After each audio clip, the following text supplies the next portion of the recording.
নমস্কার বন্ধুরা, মহাদেব গার্ডেন থেকে কল্যাণী বলছি। আপনারা কেমন আছেন? আশা করি ভালো আছেন, আমিও ভালো আছি। বন্ধুরা, আজকে ছাদ বাগানে খুব গুরুত্বপূর্ণ একটা গাছ নিয়ে এসেছি, যেটা হলো পেয়ারা গাছ। আমার এই পেয়ারা গাছটা 3 বছর আগেকার, খুবই ছোট। এটা প্রুনিং করে করে রেখেছি। এর অনেক শাখা প্রশাখা বেরিয়েছে বন্ধুরা, এই দেখুন কত শাখা প্রশাখা বেরিয়েছে। আপনারা ছোট থেকেই গাছকে প্রুনিং করবেন, তাহলে একটা ডাল থেকে 10টা ডাল করতে পারবেন। যখনই প্রুনিং করবেন তখনই গাছের প্রত্যেকটা ডাল থেকে এক একটা করে ডাল, একটা কাটলে সেখান থেকে 2টো করে ডাল বেরোবে, আর সেখানে নতুন পাতা গজালেই সেখানেই ফুল আসবে বন্ধুরা। এই গাছের আপনাকে গোড়া থেকেই যত্ন করতে শুরু করতে হবে। দেখুন আমার এই গাছের টবটা, এটা গ্রো ব্যাগে করেছি, 22 ইঞ্চি গ্রো ব্যাগ।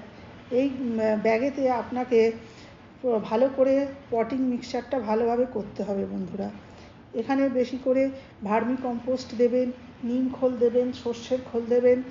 আর বন্ধুরা, প্রত্যেক মাসে 2বার করে আপনাকে হাড়ের গুঁড়ো, শিংকুচি, বোন মিল, তারপরে নিম খোল, সর্ষের খোল, আর একটু ফাঙ্গিসাইড, আমি সাব ফাঙ্গিসাইড দিই। আপনারা সেই ফাঙ্গিসাইড দিয়ে আপনারা এই মিডিয়াটা তৈরি করবেন বন্ধুরা।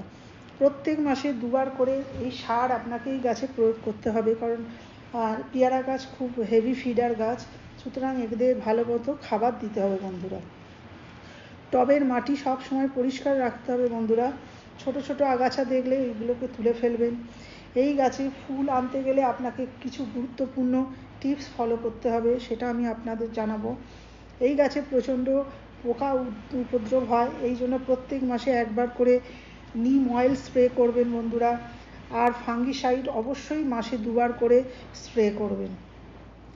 এই গাছে যখনই দেখবেন নতুন পাতা গজাচ্ছে, তখনই জানবেন সেইখানেই আপনার আর ফুল আসবে। যখনই দেখবেন ফুলের গুটি এসে গেছে, কুঁড়ি এসেছে, তখনই বন্ধুরা আপনারা সঙ্গে সঙ্গে নিম অয়েল স্প্রে করে দেবেন। আর এই গাছে ফুল আনার জন্য সবথেকে এমার্জেন্সি, যেটা খুব এসেনশিয়াল, সেটা হলো পটাশ সার বন্ধুরা। আপনারা মাটিতে পটাশ সার দেবেন, সিঙ্গেল সুপার ফসফেট দেবেন মাসে 2বার করে। আর ওপরে বন্ধুরা গাছের পাতাতে আপনারা 0050 স্প্রে করবেন সপ্তাহে 1বার করে। 0050 স্প্রে করবেন যেদিন, ঠিক তার 5 দিন পরে আপনারা এর মধ্যে অন্য কোনো ফাঙ্গিসাইড স্প্রে করে দেবেন বন্ধুরা।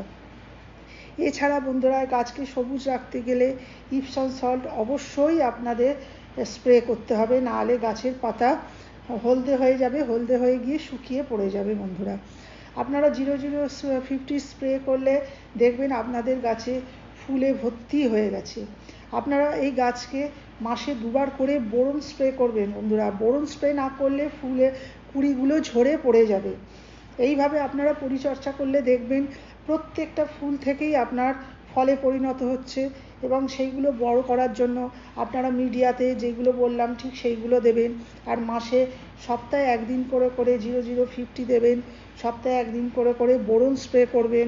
দেখবেন আপনাদের গাছেও ঠিক এই রকম বড় বড় পেয়ারায় ভর্তি হয়ে গেছে। এই দেখুন বন্ধুরা, আমার গাছে কি বড় বড় পেয়ারা হয়েছে। এইটুকুনি গাছে আপনার কম করে 20খানা পেয়ারা হয়েছে।